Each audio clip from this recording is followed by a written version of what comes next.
Hello everyone, আসসালামু আলাইকুম। বাচ্চাদের আবদারে আজকে বানিয়ে ফেললাম চিকেন চিজ পিৎজা।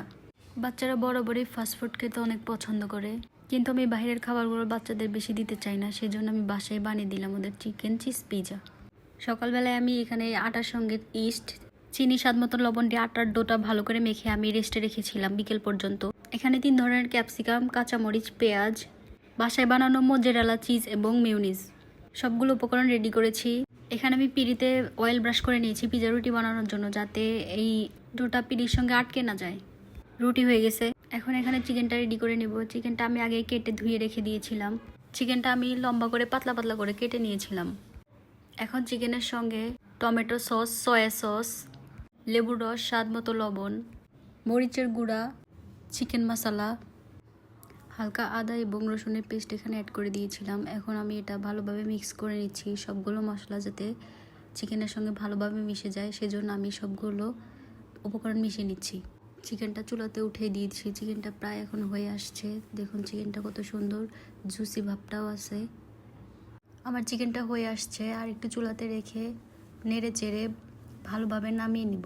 চিকেনটা হয়ে গেছে। এবার সে বানিয়ে রাখা রুটিটা আমি এয়ার ফ্রায়ারের ভিতরে দিয়ে দিচ্ছি। যেহেতু পিৎজাটা এয়ার ফ্রায়ারে বানাবো, সেই জন্য আমি রুটিটা এয়ার ফ্রায়ারের ভিতরে ভালো করে সেট করে নিচ্ছি।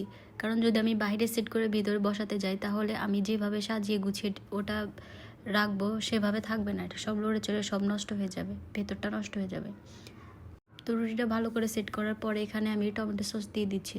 টমেটো সসটা ভালোভাবে পুরো রুটিটাতে ছড়িয়ে দিচ্ছি। ঘুরিয়ে ঘুরিয়ে পুরো রুটিটাতে টমেটো সস লাগিয়ে দিচ্ছি। সস দেওয়া হয়ে গিয়েছে, এখন আমি এখানে চিকেন অ্যাড করে নেব। চিকেনটা আমি ভালো করে ছড়িয়ে ছড়িয়ে দিচ্ছি, কারণ এখানে ক্যাপসিকাম দিতে হবে, সেজন্য আমি চিকেনটা ভালো করে দিয়ে ক্যাপসিকামের জায়গাটা রেখে নিচ্ছি। চিকেনটা হালকা মতো একটু হালকা চাপ দিয়ে বসিয়ে দিব, কারণ না হলে চিকেনটা উপরে কাটার সময় উপর থেকে সরে যাবে।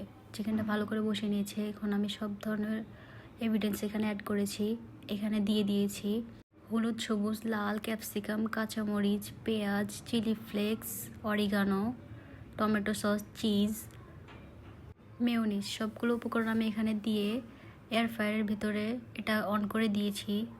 এয়ার ফ্রায়ারে এটা 5 মিনিটে হয়ে যাবে।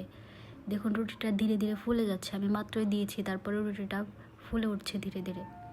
5 মিনিট পর আমার পিৎজাটা হয়ে গেছে। দেখুন আমার পিৎজাটা কত সুন্দর হয়েছে, দেখতে কত লোভনীয় লাগছে। তো এখানে আমার ডোটাও নরম ছিল, সফট ছিল, সেই জন্য আমার পিৎজাটাও একদম সফট হয়েছে, নরম হয়েছে। এখানে দেখুন আমার কোনো প্রেস করতে হচ্ছে না, কষ্ট করে আলতোভাবে কেটে যাচ্ছে।